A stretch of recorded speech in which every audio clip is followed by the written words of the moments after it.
when we think, and that's just a thought, but when we think about freedom, we think about just being able to do whatever we want, whenever we feel like it. So that is not freedom.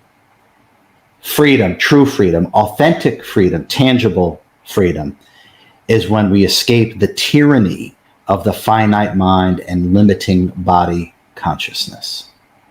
That is what true freedom is. That is our natural state. That's who and what we really are. And so it has nothing to do with, well, I can do this now, I can do that now. That is still personhood. In the book, RJ, you said the voice inside your head is the spell you put over your consciousness and therefore your body of energy. So does this mean that the more that we think, the more that we create a reality that we don't necessarily want? Most likely. Yeah, most likely. So thinking is faltering.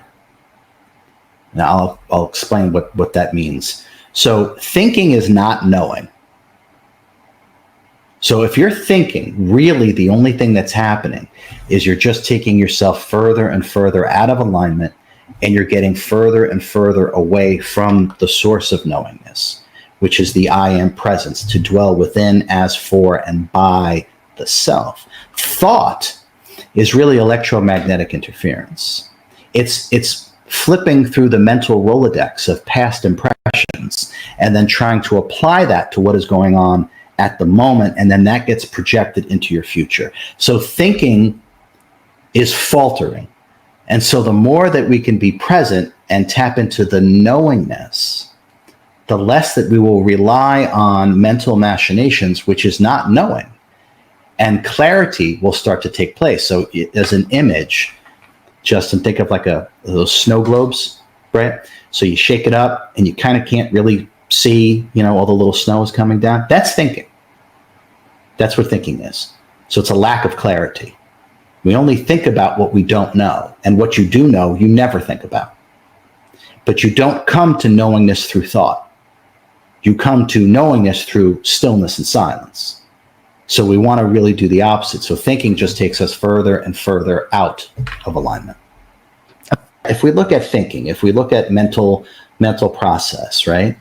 It speaks also to a lack of humility. It's really vanity based upon all the information that we have memorized that we then lay claim to. And that's really what part of what the ego mind identity is. It's just this vanity. And it's just relying on what is so-called knowledge, which actually has nothing to do with who and what you really are.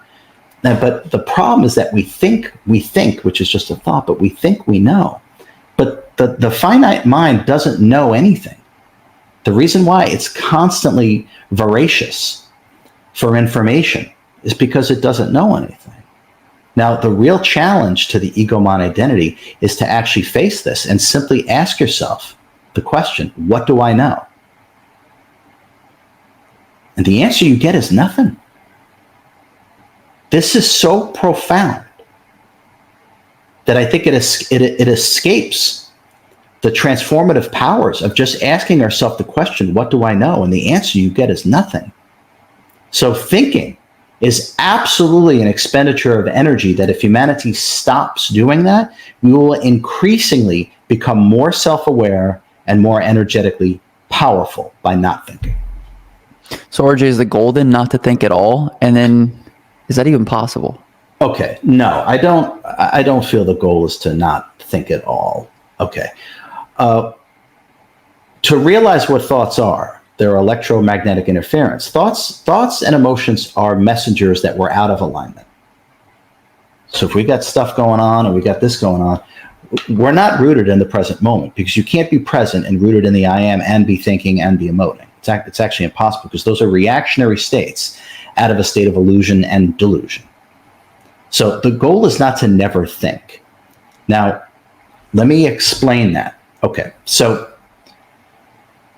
when we have tangibly unified body-mind complex to the I am, and you could think of that as flow state. When we're in flow state, there's no thought. There's absolutely no thought. Okay, now, so let's say there's a desire that we have to create something for ourselves, a business, a relationship, an online course, a book. It doesn't matter, a book.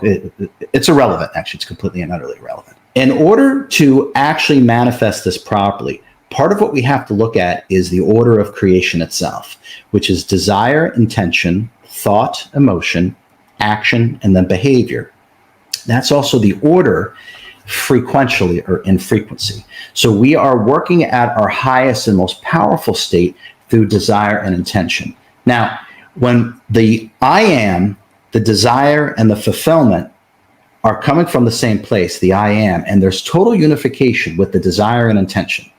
Total unification with the desire and intention. The only thing you can think about is what it is that you intend to manifest. Now, we're not creating realities that we don't desire, but it comes from the unification of desire, intention, and the I am and the self. Once we are unified, the self and our body of energy is unified with our desire and intention. As that desire and intention trickles down like a slinky coming down the stairs into the mental body, that means the only thing that you can think about is the fulfillment and the manifestation of your desire and intention. And therefore, your thought process will only be about bringing about the manifestation of your desire and intention. And then we're not steered in these other directions because we're operating from the ego mind, which is easily distracted and then has thoughts about what about this, what about this, what about this. And that just leaks our energy. So we're draining ourselves of our power, and it's also creating realities that have nothing to do with our original desire and intention. So the key is to have the thought process in alignment with desire and intention of what it is that you intend to manifest, not have extraneous thoughts that have nothing to do with the desire and the intention of what it is that you truly want to bring into reality within this world.